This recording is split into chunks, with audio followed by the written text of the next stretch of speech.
بالله من شرور أنفسنا ومن سيئات أعمالنا من يهده الله فلا مضل له ومن يضلل فلا هادي له ونشهد أن لا إله إلا الله وحده لا شريك له ونشهد أن سيدنا ومولانا محمدا عبده ورسوله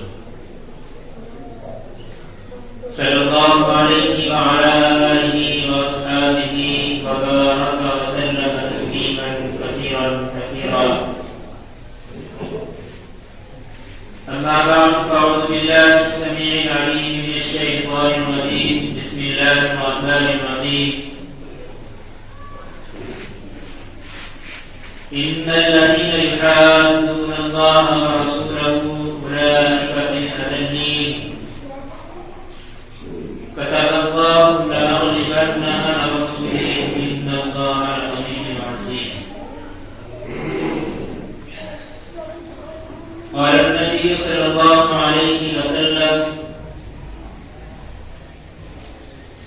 من أحيا بسنتي عند فساد أمتي فله أجر 100 شهيد.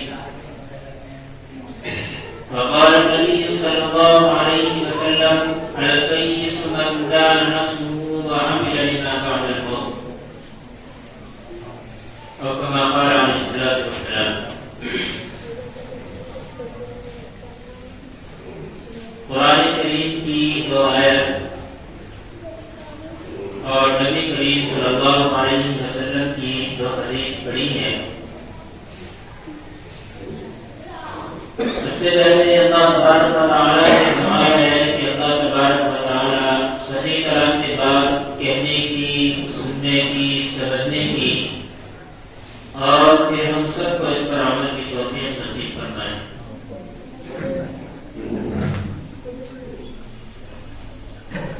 یہ جو آیات ہیں اللہ تبارک و تعالیٰ نے ان لوگوں کو ایک ایسی فہرست میں ڈال دیا ہے جو اللہ کے حدود کی مخالفت کرتے ہیں، اللہ اور اس کے رسول کے حکم کی خلاف ورزی کیا کرتے ہیں.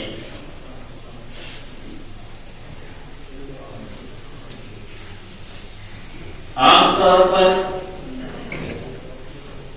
اللہ تبارک و تعالی انسان کو اور خصوصاً مسلمانوں کو ایسے الفاظ کے ساتھ نہیں پکارا کرتے، لیکن ان آیات کے مطالعے سے پتہ چلتا ہے کہ اللہ تبارک و تعالی کس قدر ناراض ہیں اور کس قدر مستحق ہیں. ایک انسان ہے، بہت بہترین طریقے سے کام کو انجام دے رہا ہے، تو اس کا مالک اس سے خوش ہو کر کے کہتا ہے کہ یار واقعی نہیں، تم تو بہت بہترین انسان ہو اور تم ایک ایسے شخص ہو کہ جو پورا بہترین لوگوں کی فہرست میں شامل ہے. لیکن ان آیات کے ذریعے سے اور ان آیات کے مطالعے سے انسان کو پتہ چلتا ہے کہ جو لوگ اللہ اور اس کے رسول کے احکام کی خلاف ورزی کرتے ہیں وہ کس قدر کیسے لوگ. اللہ تعالیٰ نے کہا ہے ان الذین یحادون اللہ ورسولہ اولئک فی الأذلین، کہ وہ لوگ جو اللہ اور اس کے رسول کی مخالفت کرتے ہیں، خلاف ورزی کیا کرتے ہیں، وہ ذلیل لوگوں میں سب سے زیادہ ذلیل ہیں. آگے ارشاد فرماتا ہے کتب اللہ لأغلبن أنا ورسلی، کہ اللہ تعالیٰ نے اس چیز کو مقرر کر دیا ہے کہ اللہ اور اس کا رسول ہی غالب رہے. ان اللہ لقوی عزیز، اللہ تبارک و تعالیٰ زبردست قوت والا اور عزیز ہے، زبردست طاقت والا اللہ تبارک و تعالیٰ. انسان کوئی گناہ کرتا ہے، کوئی فالٹ اس کے اندر ہے، تو عام طور پر یہ کہتے جاتے ہیں یار اس کا باپ دادا کیسے کرتے ہیں، وہاں سے کیسے چلا ہے۔ ابھی حال ہی کا واقعہ ہے، کسی نے بہت خطرناک واقعہ انجام دیا، تو تحقیق کے بعد پتہ چلا کہ بھائی ان کا تو خاندان ہی ایسا ہے۔ ٹھیک اسی طریقے پر جیسا کہ حضرت یوسف علیہ السلام کا واقعہ قرآن کریم میں بہت تفصیل نے ذکر فرمایا۔ حضرت یوسف علیہ السلام پر تہمت لگائی گئی ہے، حالانکہ انہوں نے ایسا نہیں کیا تھا، لیکن دوسرے واقعے سے اس طرح کی واقعوں کی تصدیق ہوا کرتی۔ ایک واقعہ سنا تھا، ہے کتابوں کے اندر، اس کی تصدیق اتنی خاص نہیں ہے، لیکن اس سے جو سبق ملتا ہے، جو درس سامنے ملتا ہے، وہ بہرحال بہت سمجھنے کی بات ہے۔ محمود غزنوی رحمہ اللہ تعالی زبردست بات سے گزرے۔ ایک مرتبہ دربار لگایا، دربار میں بہت بڑے بڑے علماء کرام، وزراء، بادشاہ بیٹھے ہوئے۔ محمود غزنوی نے کہا میرا دل چاہتا ہے کہ میں خضر علیہ السلام کی زیارت کروں۔ اہل سنت والجماعت کا عقیدہ ہے کہ بھائی خضر علیہ السلام ہے، حیات ہے یا نہیں، اس کے بارے میں اختلاف ہمارا بس خاموش ہے، لیکن بہت سے علماء کرام، اولیاء اللہ، ان کی باتوں سے پتہ چلتا ہے کہ وہ حیات ہے، کیونکہ اللہ تعالیٰ نے ان کو جو علم دیے تھے یہ بہت ہی عجیب روپ تھے ان کے پاس۔ بہت قرآن کریم میں ان کے واقعے کو حضرت موسیٰ علیہ السلام کے ساتھ بیان کیا ہے کہ بھائی سامنے کچھ لگ رہا ہے، کشتی میں چلے، کشتی کو توڑ کر ڈال دیا، اس میں سوراخ کر دیا، آگے چلے تو اس دیوار کو جو گرنے والی تھی سیدھا کر دیا، اور بچے کھیل رہے تھے اس بچے کو پکڑا، اس کی گردن کو پکڑ کر موڑ دیا، اس کو ختم کر دیا۔ حضرت موسیٰ علیہ السلام کنفیوز ہے، یار یہ ہو کیا رہا؟ دراصل حضرت موسیٰ علیہ السلام سے یہاں پر تھوڑی سی چوک ہوئی تھی۔ اللہ تعالیٰ نے معلوم کیا، یہ لوگوں نے معلوم کیا کہ دنیا میں سب سے بڑا مالک اس وقت کون ہے۔ حضرت موسیٰ علیہ السلام کو لگا کہ یار نبی سے بڑا مالک کون ہو سکتا ہے، نبی تو سب سے بڑا علوم کا پلا ہوا کرتا ہے، تو انہوں نے کہہ دیا کہ میں ہوں۔ اللہ تعالیٰ کو یہ بات ناگوار ہے، اسی وجہ سے آپ نے دیکھا ہوگا فتاوا کے اندر خصوصاً ہمارے علماء کرام عام طور پر سب سے آخر میں اللہ و رسول اللہ عالم، پورا فتوا صحیح ہوگا، لیکن اس کے بعد یہ بولتے ہیں کہ اللہ زیادہ بہتر جانتا ہے۔ یہ اللہ تبارک و تعالیٰ کو سب سے زیادہ پسند ہے۔ بس حضرت موسیٰ علیہ السلام نے یہ بات نہیں کہی تھی، جس کی وجہ سے کہا کہ موسیٰ اچھا اتنا بڑا عالم ہوگا تو خود کو عالم کہنا شروع کر دیا۔ بس اللہ تبارک و تعالیٰ نے چکر لگوائے ہیں حضرت خضر علیہ السلام کے پیچھے، بہت لمبا تفصیل واقعہ انشاءاللہ کبھی بیان کروں گا۔ بہرحال ان کا علم بہت عجیب و غریب تھا حضرت خضر علیہ السلام۔ تو بادشاہ نے کہا کہ کوئی ہے دربار میں ایسا جو مجھے خضر علیہ السلام سے ملا سکے، میری ملاقات خضر علیہ السلام سے کرا سکے۔ سب خاموش بیٹھے، سناٹا چاہتے ہیں، یار یہ اتنا بڑا کام کون کر سکتا ہے، یہ تو بہت بڑا کام۔ ایک نبی کے ساتھ ملاقات کرنا، اور ایسا نبی جس کا اتا پتہ کچھ نہیں ہے، کہیں بھی ہو سکتا ہے اور کہیں نہیں بھی ہو سکتا ہے، ابھی یہاں تو کل وہاں تو پرسوں کہیں اور، ایسے نبی سے کون ملاقات کر سکتا ہے؟ پر ایک نبی اپنی جگہ پر متعین ہے اور ہوگا اپنے علاقے میں رہتا ہے۔ مثال کے طور پر اگر کوئی کہے آپ صلی اللہ علیہ وسلم کے زمانے میں کہ بھائی مجھے محمد صلی اللہ علیہ وسلم سے کوئی ملا سکتا ہے، تو آپ کہہ رہے ہیں ہاں جی ملا سکتے ہیں، کہ بھائی کہاں رہتے ہیں؟ اگر مکے میں تو آپ کہہ رہے ہیں مکے میں، اور اگر ہجرت کی ہے تو مدینے میں رہیں گے، بس وہاں پر جا کر ملاقات ہو جائے گی۔ لیکن ایک ایسا نبی جس کا کوئی اتا پتہ ہی نہیں، کبھی مکے میں ہے تو کبھی مدینے میں، کبھی شام میں، کبھی عراق میں، پتہ ہی کچھ نہیں، کسی بھی وقت کہیں پہنچ سکتے ہیں، تو سب کے حواس باختہ ہو رہے، سب سوچنے لگے، سوچ میں پڑے ہوئے کیا کریں۔ انہی میں سے ایک شخص کھڑا ہوا، کہنے لگا کہ حضور میں کراؤں گا آپ ملاقات، میں کراؤں گا۔ بادشاہ بڑا خوش ہوا، اچھا چل رہے بتا کیسے ملاقات کرائے گا؟ کہ مجھے پہلے 6 مہینے کے چلا کھینچنے پڑے گا، 6 مہینے کے چلے کھینچنے کے بعد میں آپ کی ملاقات حضرت خضر علیہ السلام سے کرا سکتا ہوں، اس سے پہلے ملاقات نہیں کرا سکتا۔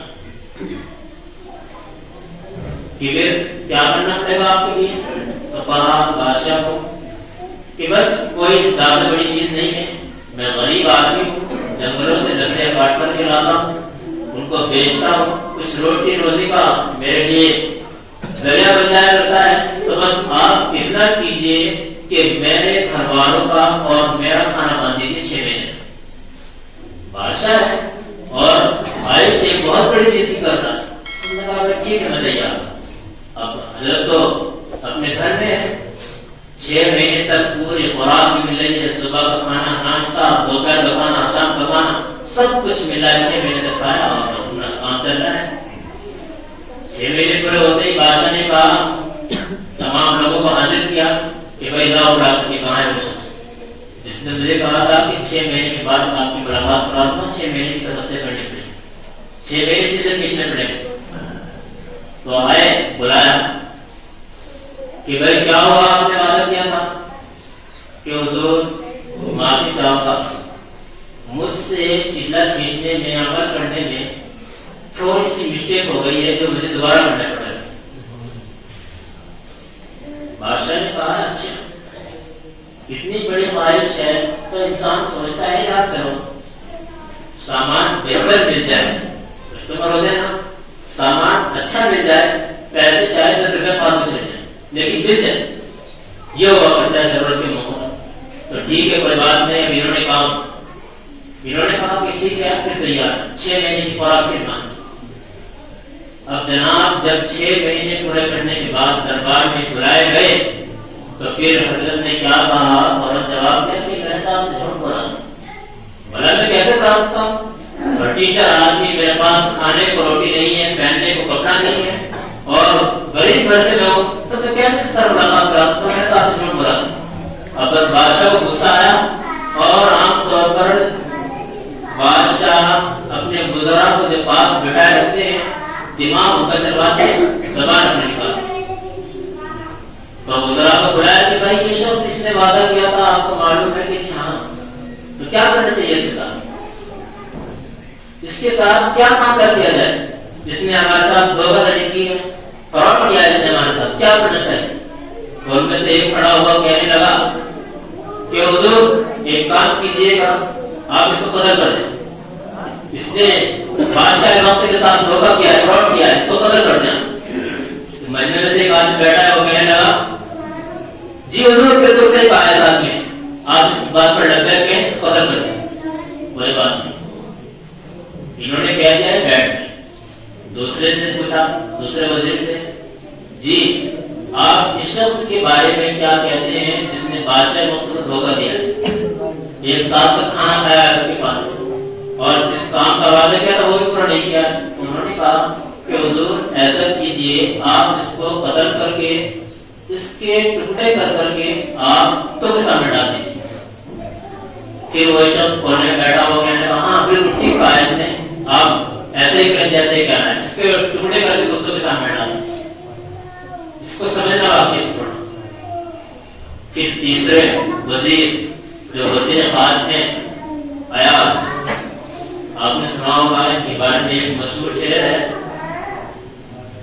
جو نماز کے بارے میں، ان کے بارے میں آتا ہے، ایک ہی سب میں کھڑے ہو گئے محمود و ایاز، نہ کوئی بندہ رہا نہ کوئی بندہ رہا، یہی وہ، یعنی کہ غلام میں اور بادشاہ میں کوئی فرق نہیں کرتی نماز، کتنا ہی بڑا مالدار ہو سب میں کھڑا ہو تو سب کے برابر کھڑا ہو، یہاں کسی کی نہیں چلنے والی۔ بہرحال ہمیں واقعے کو مانا نہیں ویسے، تو ان سے معلوم کیا گیا کہ آپ کیا کہتے ہیں شخص کے بارے میں؟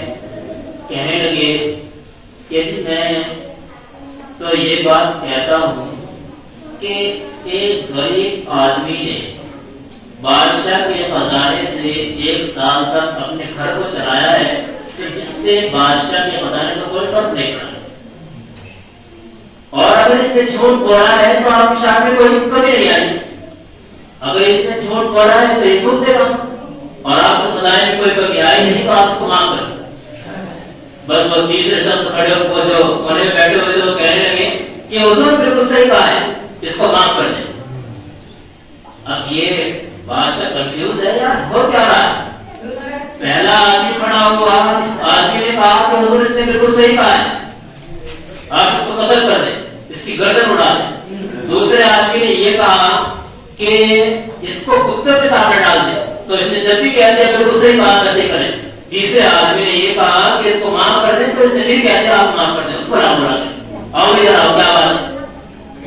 یہاں ہے کیا تم نے تینوں کے ساتھ ہاں میں آنا بے طریقے کے لوٹے کی طرح کبھی ادھر کو لڑک رہا ہے کبھی ادھر کو لڑک رہا ہے، کیا ہے حقیقت کیا ہے تمہاری؟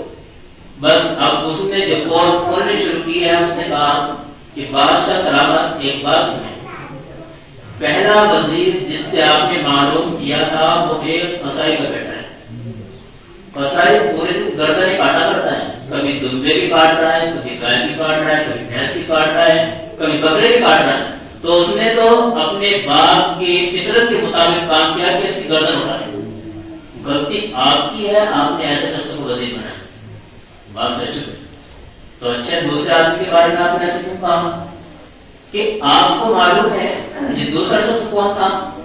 یہ دوسرا شخص وہ ہے کہ جو بادشاہ کے کتوں کو نہلایا کرتا ہے، صابن وغیرہ لگایا کرتا ہے، تو اس نے اپنے باپ کی فطرت کے طریقے پر یہ کہا کہ اس کو کتوں کے سامنے ڈالنا، تو غلطی آپ کی، آپ نے ایسے شخص کو کہ جو ایک کتوں کو نہلانے والا کا بیٹا ہے، آپ نے اس کو وزیر بنایا، آپ کی غلطی ہے۔ اچھا تیسرا شخص آپ نے اس کے بارے میں ایسا کیوں کہا کہ اس نے صحیح کہا ہے، معاف کر دیں، تو کہتے کیا ہے کہ حضور آپ کو معلوم نہیں ہے تیسرا شخص یہ کون ہے جانتے ہو؟ یہ وہ شخص ہے جو سید خاندان سے تعلق رکھتا ہے، اور سیدوں کے خاندان کے اندر ایثار قربانی زیادہ پائی جائے گی اور معاف کرنا زیادہ پایا جائے گا۔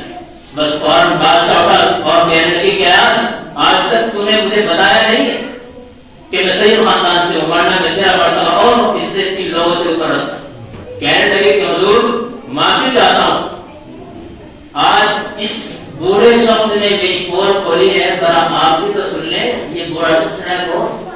یہ بوڑھا شخص وہی ہے جس سے ملاقات کے آپ متلاشی تھے، یہ خضر علیہ السلام۔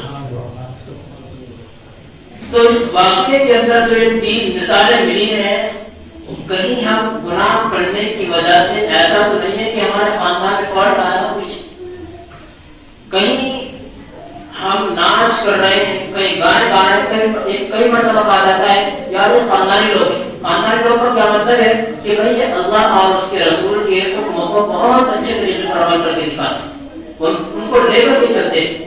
یہ مطلب نہیں ہے کہ اگر یہ ناش کر رہے ہیں، یہ شراب پی رہے ہیں تو یہ خاندانی لوگ ایسے ہیں، یہ نہیں، یہاں پر یہ مراد نہیں لیا جاتا۔ خاندانی لوگ کا اچھا مطلب لیا جاتا ہے کہ بھئی یہ اللہ اور اس کے رسول کے حکموں کی پابندی کرنے والے ہیں، اللہ اور اس کے رسول پر حکم کو چھوڑنے والے نہیں۔ تو کہیں ہمارے اندر جو ہم اس طرح کی حرکتیں کرتے ہیں، ڈانس اور گانے باجے، پتہ نہیں کتنی طرح کی خرافات ہمارے مسلمان معاشرے کے اندر بڑھ چکی ہے، کہیں ایسا تو نہیں کہ ہمارے اندر اس طرح کا فالٹ ہے۔ تو خدا را ان سے توبہ کیا کریں، استغفار کیا کریں اللہ تبارک و تعالیٰ سے۔ اور آج کل جو معاشرہ ہمارا خصوصاً مسلمانوں کا معاشرہ ایسا ہو چکا ہے کہ کافر پہلے مسلمانوں کے صرف جنازے کو دیکھ کر کے مسلمان ہو جایا کرتا تھا، لیکن آج اگر کسی مسلمان کو دیکھ کر کے وہ کافر اس کے اندر جو سختی آتی ہے، اس سے کوئی یہ کہہ لے کہ بھائی اس سے زیادہ اس کے اندر پہل سکتی نہیں، جتنا وہ آج یہ کہتے ہیں کہ ہم مسلمان ہو کر کریں گے کیا؟ شراب یہ بھی پی رہے ہیں، شراب ہم بھی پی رہے ہیں، شوگر یہ بھی کھا رہے ہیں، ہم بھی کھا رہے ہیں، فرق کیا ہے مسلمان کو؟ ہم نے اپنے کریکٹر کو غیروں کے سامنے ایسا پیش کر دیا کہ ان کا دل یہ چاہتا کہ مسلمان ہو جائے۔ آپ نے سنا ہوگا حضرت امام اعظم ابو حنیفہ رحمہ اللہ تعالی، ان کے جنازے کو دیکھ کر 90 لاکھ کے قریب یا 90,000 کے قریب لوگ مسلمان ہوئے. کتنے بڑے اللہ والے تھے کہ صرف جنازے کو دیکھ کر کے لوگ مسلمان ہوئے. اور ایسے اللہ نے بہت سارے گزرے. تو اب ہم اپنے کریکٹر کو غیروں کے سامنے کم از کم ایسا پیش کر کے آج مسلمان ہیں. پہلے ہم نے سنا ہے اپنے بڑوں سے وہ کہا کرتے تھے جدھر سے مسلمان نکلتے ہیں تو لوگ دیکھ کر کے کھڑے ہو جایا کرتے ہیں کہ ہم مسلمان ہیں. آج کوئی تم سے ڈرنے والا نہیں کہ یار جیسے یہ کرتے ہیں ایسا ہم بھی کرتے ہیں، جیسا ہم کرتے ہیں ایسے یہ بھی کرتے ہیں، برابر ہے. تو اپنے کیریکٹر کو صحیح رکھیں، اپنے لباس کو، اپنے چہرے کو اور اپنے اعمال کو اور خصوصاً اپنے معاملات کو صاف ستھرا رکھا کریں تو انشاءاللہ آپ کے اثرات ان کے اندر منتقل ہونے شروع ہوں گے. ان کا دل گواہی دے گا کہ یار یہ معاملے بہت اچھے کرتے ہیں، ہمیں ایسے ہی کرنا ہے. ہمیں بھی ایک مسلمان اللہ تعالیٰ انشاءاللہ اسی کے اندر آپ کے معاملہ کرنے کی وجہ سے اس میں ایمان کی کیفیت پیدا کرنے اور اس کو ایمان کی توفیق ہو جائے. اللہ تعالیٰ ہمیں سمجھ کے عمل کی توفیق نصیب فرمائے. وآخر دعوانا الحمدللہ رب